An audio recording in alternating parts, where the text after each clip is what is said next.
नमस्कार, आप देख रहे हैं एमपी न्यूज 24 और मैं हूं आपके साथ। खबर छतरपुर से है, जहां भ्रष्टाचार से तंग आकर जन सुनवाई में अनोखा प्रदर्शन करते हुए गधे पर बैठकर पहुंचा युवक। छतरपुर का एक अजीबोगरीब मामला सामने आया है। अधिकारियों के भ्रष्टाचार से तंग आकर एक आवेदक जन सुनवाई में आवेदन देने के लिए अनोखे अंदाज में पहुंचा। गधे पर सवार होकर वह जन सुनवाई में आवेदन देने पहुंचा। सबसे पहले उसने गधे को चांदी की प्लेट में काजू रखकर खिलाए। जानकारी के अनुसार यह आवेदनकर्ता अलग अलग परेशानियों को लेकर कई बार जन सुनवाई में आवेदन दे चुका है, लेकिन उसकी सुनवाई नहीं हो सकी। इसलिए उसने अधिकारियों तक अपनी बात पहुंचाने के लिए यह अनोखा रास्ता चुना। क्षेत्रीय रहवासियों का कहना है कि प्रदर्शनकारी का नाम मनोज अग्रवाल उर्फ मंजू नेता है। वह जनता की परेशानियों को लेकर अधिकारियों से सामान्य तौर पर संपर्क करते हैं, साथ ही जन सुनवाई में आवेदन देते हैं, मगर उनकी कोई सुनवाई नहीं होती। इसलिए उन्होंने अधिकारियों का ध्यान आकर्षित करने के लिए यह अजीबोगरीब तरीका अपनाया।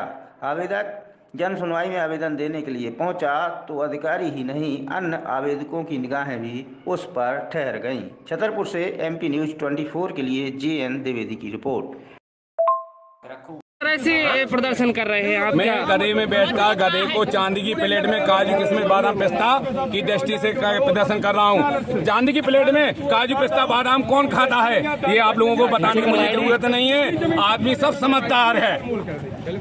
क्या कैसे कहां से ये मेरा प्रदर्शन है कि आप ये बताइए, मैं पूर्व में कम से कम 10 आवेदन दे चुका हूँ। आज तक भ्रष्ट अधिकारी के विरुद्ध कोई कार्रवाई नहीं हो रही है, बल्कि विधानसभा में नेताओं तक को, मंत्रियों को गुमराह करने की दृष्टि से अनुविभागीय अधिकारी द्वारा ऐसा एक लेख करके दे दिया गया कि तहसीलदार द्वारा शासन की भूमि की संरक्षित दृष्टि से रखते हुए आवेदनों को नष्ट किया गया, परंतु फिर अनुविभागीय अधिकारी द्वारा 173 आवेदनों को अधीन न्यायालय के आदेशों को नष्ट किया गया। आप ये बताइए, SDM तहसीलदार महोदय अगर शासकीय भूमि की दृष्टिगत रखते हुए दृष्टिगत संरक्षित कर रहे हैं, तो क्या SDM साहब क्या भूमाफियाओं से मिलकर उनके आदेश पारित कर उन्हें भूस्वामी घोषित करने की दृष्टि से काम किया गया? इसमें कम से कम 5 करोड़ से ऊपर का लेन देन हो चुका है। 173 किसके द्वारा किया गया है? अनुविभागीय अधिकारी ने लिख के दिया। संभवतः इसमें लेन देन हुआ। अनुविभागीय अधिकारी इसमें अभी वर्तमान में जो है, आपको भी संज्ञान में कौन है? क्या लग रहा है कि सब भ्रष्टाचार है? अगर हम कहते वो लिख के जाओ, SDM साहब ने लिख के दिया है। ये SDM साहब ने ही लिख के दिया कि तहसीलदार भूमि की संरक्षित करते हुए शासन की भूमि को अधीन न्यायालय के आदेशों को नष्ट अनुविभागीय तहसीलदार द्वारा आवेदनों को नष्ट किया गया है। अगर उन्हें शासन की भूमि को दृष्टिगत रखते हुए ही नष्ट किए, तो फिर SDM साहब ने 173 आवेदन तहसीलदार के आवेदनों को क्यों खारिज किया? मुझे ये सवाल का जवाब चाहिए। मैं कहता हूँ सामने डोर टू डोर डिबेट कर ले। हम कह रहे हैं अगर मैं गलत हूँ तो मुझे जेल में डाल दिया जाए। क्या अधिकारी के नाम लेने से डर लग रहा है क्या? अरे भैया, इतना डर है कि अभी एक अधिकारी का नाम लिया था तो मेरे मकान गिराने का नोटिस जारी हो गया था। अब क्या मालूम, मुझे तो जेल में कब फांसी पे लटका दें, कोई मालूम नहीं है ताजे दिन। क्योंकि ये बताइए, आप बताइए, किशोर सागर तालाब पे 9 दुकानें गिराई, 4 बजे नोटिस जारी होता है।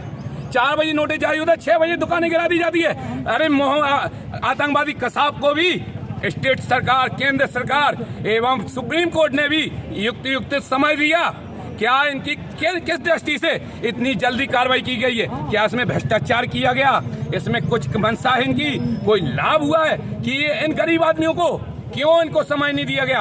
क्या इनकी जल्दबाजी में ये कौन सा कदम है? क्या ये चाहते हैं पठापुर में जैसे खून कत्ल हुआ है, चोरी के काम? आप बेरोजगार करने से आदमी की दृष्टि बढ़ती है, चोरी करें, डकैती डालें। इसी दृष्टि से तो शायद संभवतः इन्हीं प्रशासन की उदासीनता के कारण आदमी ये गलत काम करने में रास्ते में पहुंच जाता है। कहाँ से प्रदर्शन करके आए हैं आप? शिकायत करेंगे, आवेदन देंगे? हाँ बिल्कुल, आवेदन में बना के आया हूँ। लेने आए तो ठीक है, ना ले तो अलग बात है। भैया, चांदी की प्लेट में ही क्यों आपने काजू दाखे रखे? तो भैया, बड़े से बड़े लोग काय में खाते हैं? गरीब आदमी तो भैया सूखी रोटी वो हाथे में खा ले, प्लेट भी उसको तो पीतल तक की, लोहे तक की नसीब हुई है। कौन सा बड़ा आदमी है जो बताइए? अब भैया नाम तो